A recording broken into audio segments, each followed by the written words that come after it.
Welcome, everyone, to the Tourpreneur podcast. And today I have the absolute pleasure of welcoming Marica Brewster of the Von Mac Agency. Welcome, Marica. Thank you. Thank you for having me.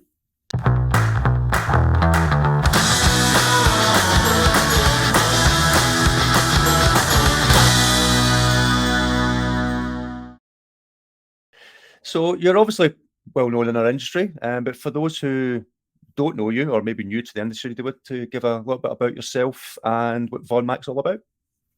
Thank you. Yes, absolutely. I am Marica Brewster. I'm with the Von Mac Agency. We specialize in marketing for experiences. So there's a lot of work there within the tour sector, the attractions game, as well as all the way up to the Convention and Visitors Bureau, level. We really specialize in things like seasonality, knowing your client, knowing the entire process of the decision-making behavior. All that good stuff. A lot of us have worked in-house as well. We're full service, so everything from branding all the way to super niche digital campaigns, and we're located in New Orleans, Louisiana. So we're, bottom center of the States, but we service people worldwide. So very happy to be here. Excellent. No, I appreciate you spending some time with us. So today we're going to be talking a bit about social media, and I know that's a subject that's very close to your heart and very strong within the Von Mac Agency. And today I believe you're going to be sharing some sort of top 5 tips about growing your brand on social media.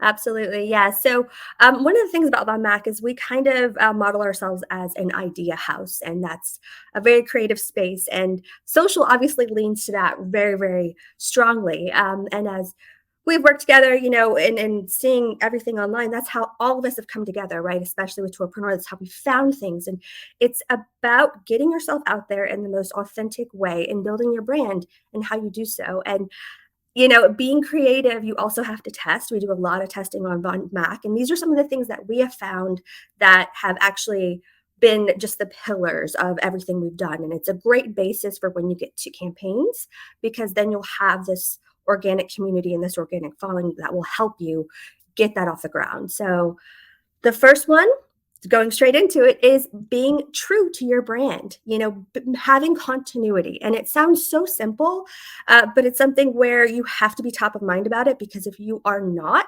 as you know, Chris, it's, you'll get away from it. You'll start posting pictures of your kids with, outside of your boat. If you're a water sports company, you'll just, it's good to become second nature, but you have to remember why you're doing it. And you're doing it to stand out from the crowd, right? To be part of that. So one of the examples I like to say is way back when I used to work for a company that had swamp tours.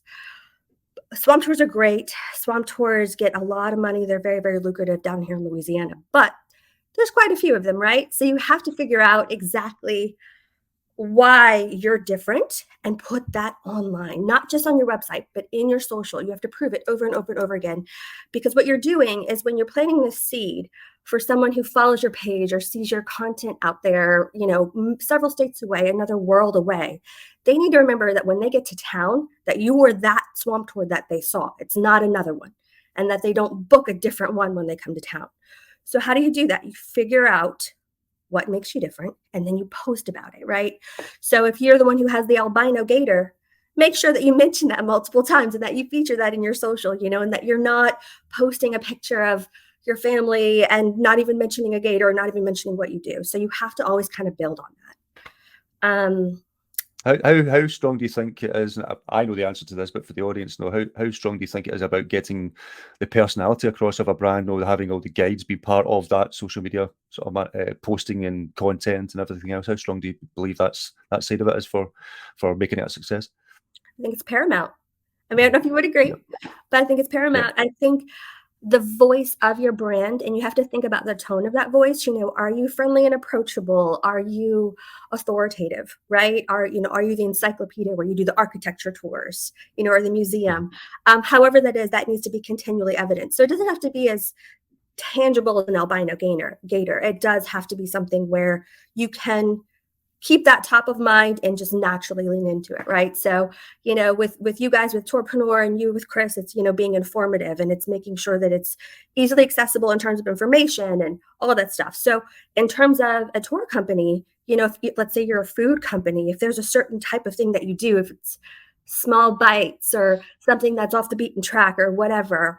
Make sure that you use those types of words in your posts, and the types of imagery and videos, close-ups or whatever. Keep it all the same. Continuity is important. Excellent. I can't agree more. So your second point, I believe it's about evidence your audience. Now, what do you mean by that? Yeah. So evidencing your audience, we found it's, I mean, from the solopreneurs, the solo tour guides, all the way up to the Convention and Visitor Bureau, Brand USA, all of it. People like to visualize what they're expecting to do, right? They like to picture themselves in a situation. They like to qualify that, right, for a future visit. Because remember, social media is going all the way up, to the highest tier where you're just planning the idea and like Pinterest, right? So pictures with people in them. Pictures with people in them, and the types of people that you would like to see on tour, that come to tour, that come visit, that have that connection with your brand already and that you'd like to build on. Visualizing that in video and video testimonials. I mean, however, there's layers you can go, but if you show people what to expect, that's going to get the booking that much quicker, because Can't agree then more. you're lifting up all of those barriers for where they're like, well, is it safe for my kids, or do they not have kids on a couple's vacation or what have you? You need to show that. No, definitely, and it's actually quite frightening how many operators will, if they do have pictures with people in them, it could be people who are in their 20s and their 30s, but their target market are 40, 50s, and 60-year-olds. So you think, no, there's going to be that disconnect, because as soon as people see those images, they'll think, this company is not for me. You really have to show images of the people and the demographics you are looking to attract and looking to get on your tour. It's such an important aspect. Yeah, absolutely. And if you don't, let's say, it's a museum with an exhibit or something, or if you're going somewhere where there are, you don't have absolute access, if you're on a walking tour and you're not actually going into a location, but you show pictures of that location, you show the exterior, you show that exhibit, and then someone actually comes on tour and they're expecting that, then you're going to get bad reviews, and it's going to be worse than not posting at all. So post what you can actually do and make it look fun. Yeah, definitely. And it's not just posting on social media. If you have lots of good photographs and videos that you've taken of your customers, then website content or content that you can then use in video, like I say, and then and as well as the social media posting that you're talking about, that you can use it in so many cases. And the amount of operators who actually physically don't take photographs and videos when they're out on tour, it's quite incredible. So, and it's, everyone has one of these in their pockets now. There's no excuse not to take lots of photographs and take videos. And I know some operators get a little bit shy of trying to be in front of camera, but it's just like, think of the camera as one of your customers, or just as if you're talking to them as if it's a customer. Then it should be no different. Or even, I've had some clients where, when they've onboarded, that video and imagery is not allowed on tour. And I'm just like, what are you doing? No, let's unless there's like some really crazy reason, there's nothing better than physically, personally being there. So, if you're worried about losing your tour, or losing your script to it going on social, then to me that just means you need to know your script better, and you need to be able to veer off of it and be more conversational anyway. So don't be afraid of it. Do it, and make sure that there's people in it. Make sure that they're current pictures and of the exact audience that you want. Yeah, I can't actually believe a video operator not allowing photographs on tour. That just seems crazy to me. It's the same point or the same issue that I have with hotels that make you pay silly money for internet. When you're thinking, well, what you're doing is stopping people posting on social media about your hotel. It's just I just don't understand it personally. But Checking in, yeah, exactly. Yeah. So what's your third point? I believe that's about video. Yeah, you might know a little bit about video. Video, I mean, it's, if you're not doing video at this point, you're behind the game, in my personal opinion. I mean, as we know, it's all leaning towards Reels, it's all leaning towards TikTok, and then now, Facebook has it. And I mean, even higher up in the tier with, YouTube and all of that. I mean, again, it's about being approachable. It's about evidencing what you can actually do. It's about having your personality out there, because your personality, down to the very forefront of your reservationist, if you're a big operation, if you're a solopreneur, even more so, that's your brand, right? And seeing the personality and all of it, just people want to know what to expect. People want to fall in love with you before they actually come on tour and visit. And video is the best way to do that. And now, it's being preferenced in Instagram and Facebook. I mean, all of this competition with TikTok, you see it start with the kids, you see it start with what they're doing and they're dancing and all of that. And you don't have to do these crazy dances. I think people get intimidated that they have to use the trending music and dance. I mean, I have not danced once, and I'm not dancing right now. I'm totally pregnant. Nobody's going to see that. But it's Oh no, I watched one of your videos on YouTube and I saw you dancing in it. No dancing. Hopefully I never, ever dance. That's just a personal thing. And because that's going to haunt me forever saying that. But I mean, if you want to dance, it's great. But I'm saying you don't have to do that. Just get some moving video, not just a flat picture every single time. Talk, sing if you want to. I mean, and they don't have to be long, right? That's the best part now, because algorithms are going to be pushing video content more. So you're already going to be in the discovery page much more so than you would be if it were a flat image or no image at all, right? So it's preferenced. And then, from what we've been learning, it's, the amount of engagement matters in terms of, people seeing it as a suggested post in their feed. So if you keep it short, you're going to get more views because people are going to watch it a couple times. The engagement's going to go up. I would love to eliminate these barriers as to where people are worried about what they look like on camera. I mean, you're never, ever going to get to a place where, you look the way you want to look and you're going to come across the way that's perfected in your brain. It's never going to happen. So just bite the bullet, and it comes out at the end of the day looking way better than you ever expected. Yeah, So and the more and more you do it, the better it will become, and the more relaxed you will be on camera. No, as you know yourself, I'm a huge fan of video marketing. It's, for me, it's hands down one of the best tools you could possibly ever use. And it's not just that; it's the many things you can do with the video. The amount of repurposing you can do with video, especially if you have something that's a little bit longer, then you cut that down into 30-second bite-sized chunks for using across social media and everything else. It's such I just love the tool. Using video, and as well as, and I don't like throwing out stats, but it has been proven that people will process that information 60,000 times faster than they will do by reading a blog. No, don't get me wrong, blogs, content, and everything else is really, really important, but that could be someone looking at your video and then pressing your book button 60,000 times faster than they would be reading something. So if you're not using video, you should be using video. And like I say, there is no excuse now with the devices that we have and everything else. Don't be shy. Just get out there, film things, just post it up on social media, see what reaction you get. And when you start to see that you're getting good engagement and good reactions to some videos, do more of it. That's such a good platform. I really believe in it. So yeah, I mean, it's simple when you think about it. I mean, if there's something people picked up on, then extend on that the next one, and it doesn't have to be super long. And I love the idea of repurposing. I mean, we've discussed that. I just, even if you just want to talk, you can export that into text. That could end up being the post. I mean, so you could have it in multiple ways. It's so much easier to start with video first and then just pull. Absolutely. Yeah, in fact, I saw that on your YouTube channel, which I had a look at before this chat, and I loved some of the videos that you have on there, where it's I think it was the Tourism Tea ones, where you had pictures of yourself and you get the text coming up on the screen and everything else. It's just a really clever way, a simple way of having audio with visuals, that even if you don't have the visuals and you have it just with the text, and making it a bit more interesting and things. I just loved how it was all done. So. Thank you. Yeah, that was another big experiment. That was an experiment for sure. But yeah, it's basically how it can go into several different.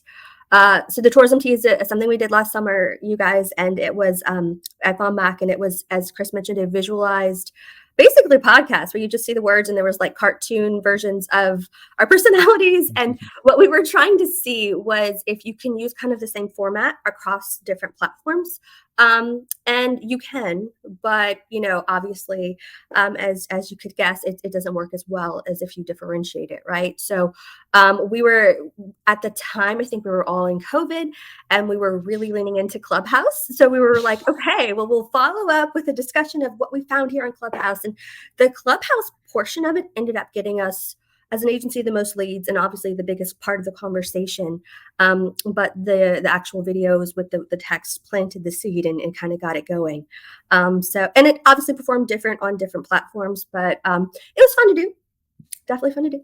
So It yeah. was really well done. And it's quite funny, just to go slightly off topic, but how no one really mentions Clubhouse anymore. How that how Interesting that has way. just died a death. Yeah. Yeah. I mean, So, during its heyday, we had some really big, I yeah. mean, we had our groups, we had our tourism Mhm. discussion. But I think everyone just got back to real life maybe, or as close as we could. So yeah. Well, that's it. No, that's what we're finding. Just people, no, especially for operators, no, they're just so much focused on managing the experiences that people have booked because they're getting a lot more bookings this year and everything else because things are starting to go back to some sort of normality. So it's just completely understandable. You know, a lot of people just don't have time for all the webinars we've been doing and everything else. And people are probably just a little bit sick and tired of them, to be honest. They just want to get back out and experience real life. So, yeah, so Yeah, anyway. absolutely. So, point four, what's your fourth point?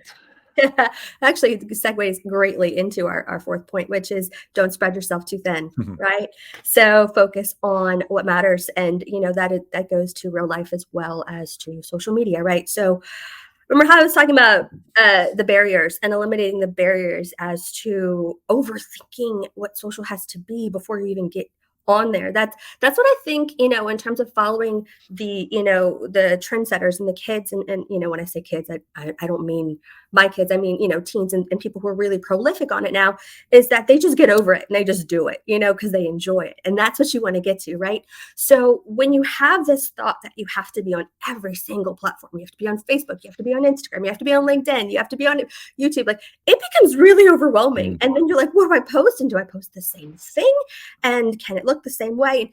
As I mentioned, that's what we had been, testing at Von Mac to really prove that you don't have to have all this differentiation. You don't have to be every single day on all of the mediums. That's my biggest thing. All my clients are like, well, how often do I have to post? And the thing is, for me, it's more about quality over quantity.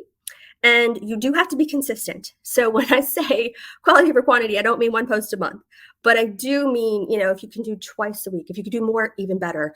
But make sure that your stuff is good and that you're leaning into what you enjoy. And when I say that, I mean any one of these platforms can work really well for you, right? Some of them are going to be more work than others, but Pinterest or TikTok's going to be more work to get actual direct transactions as opposed to Facebook, right? Mhm. But if you enjoy TikTok and you can make a whole bunch of those really easily, then I say lean into that and repurpose that, maybe more sparsely for Facebook because you're at least getting the content out there. So when I'm saying don't spread yourself too thin, I say lean into the platforms that you really enjoy. Like pick two, maybe three, but pick at least one, right? You don't have to be on like 10 and you don't have to post several times a day. What you don't want to do is be in a place where you're desperate and you're taking a picture of a swamp cat. You want to make sure that you have something that is valid, and that evidences your brand and that inspires people to come. If it's behind the scenes, be top of mind that, I saw, I'm on this food tour and we have a special chef or whatever, blah, blah, blah, blah.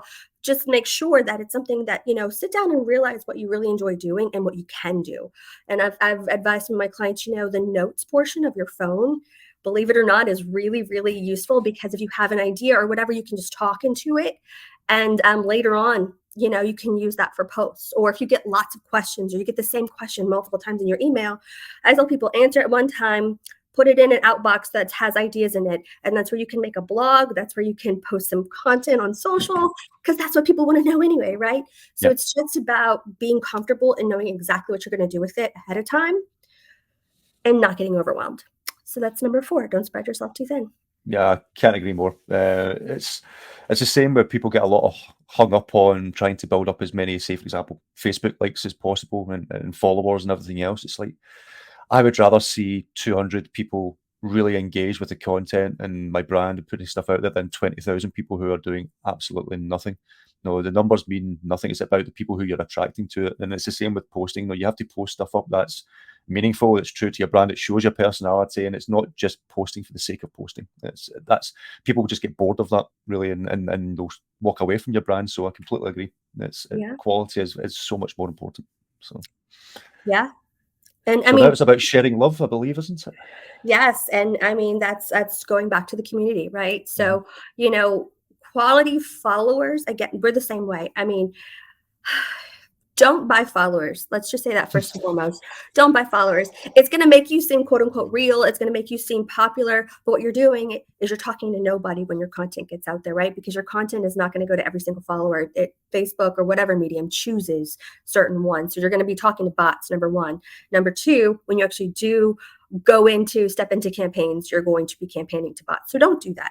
What you want to do in terms of growing and sharing the love is creating that community organically. And the way that you do that, aside from pointing out as you're having your unique point of difference, evidence, everything we've covered, is sharing the love. So this is a great example. We're two agencies. We're, both in the same point of content.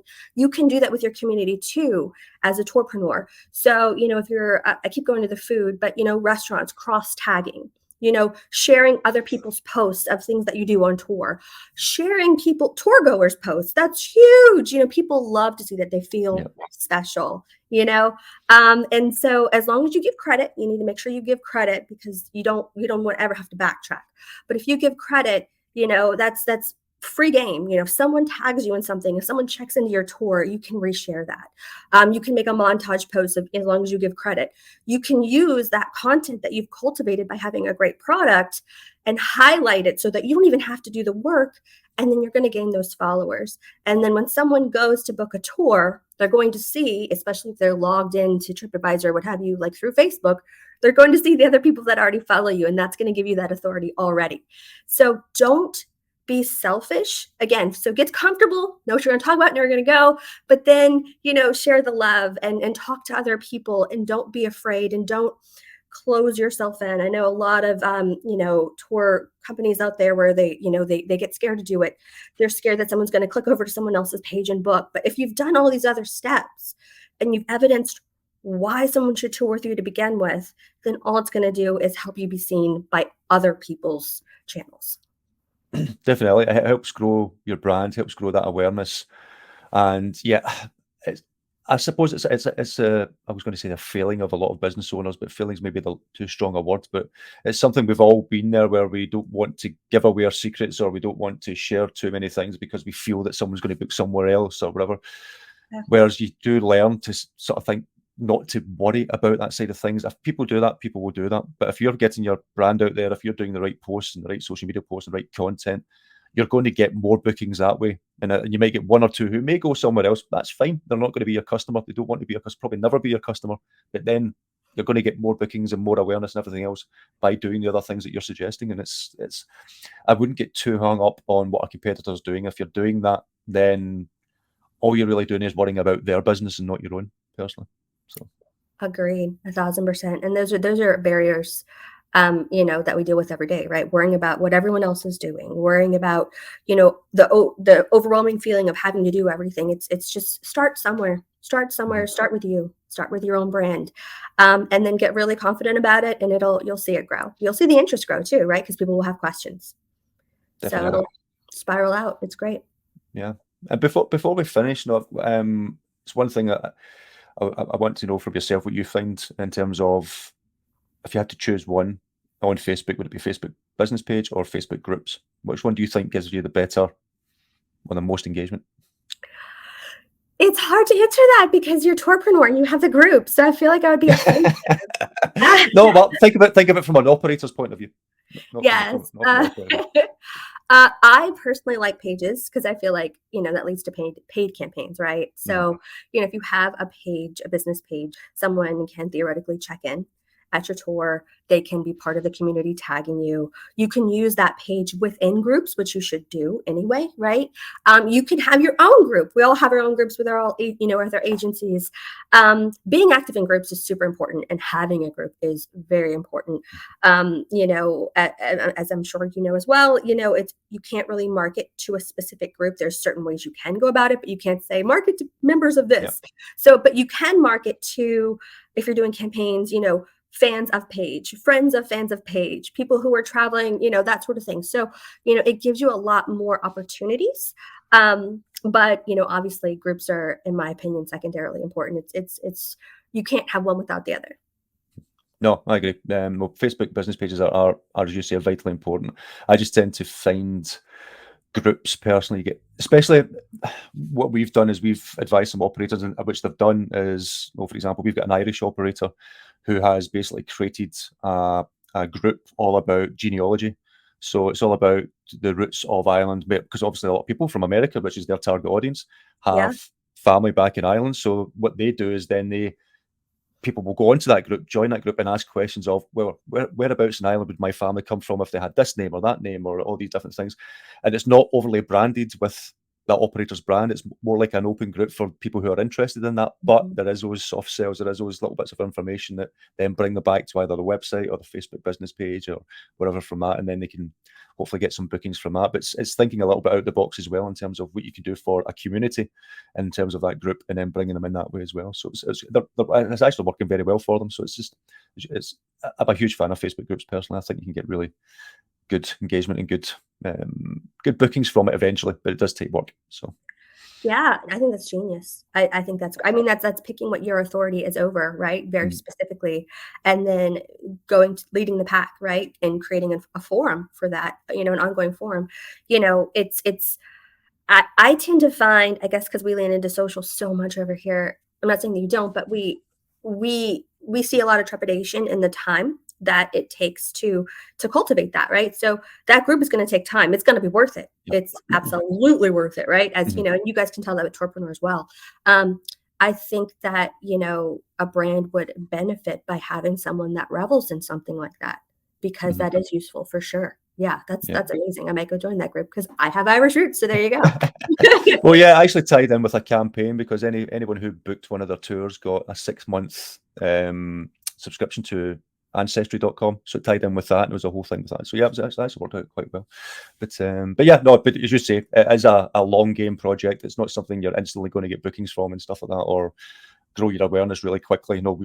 You've ran groups, I've run groups, and obviously with Tourpreneur as well, we know how long it can take for things to go. But if you're playing the long game, very much like SEO, then it's a great way of building up a community and generating interest and everything else. So depending on who you talk to, it's more fun.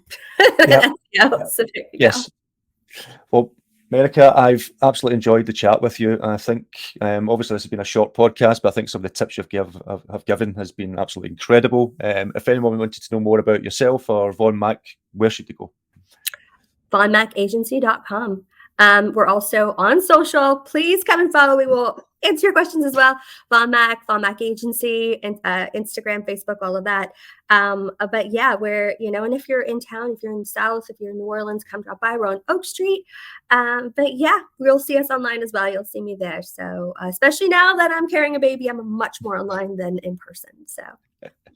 Well, yes, I recommend everyone go to Von Mac's social media platforms, have a look at their videos and all their reels and everything else they do. They're absolutely incredible at it. And I just have to obviously finally say, well, best of luck and hope it all goes well with the baby. And we'll no doubt catch up again soon. Thank you. Thanks for having me again. Bye. Thank you.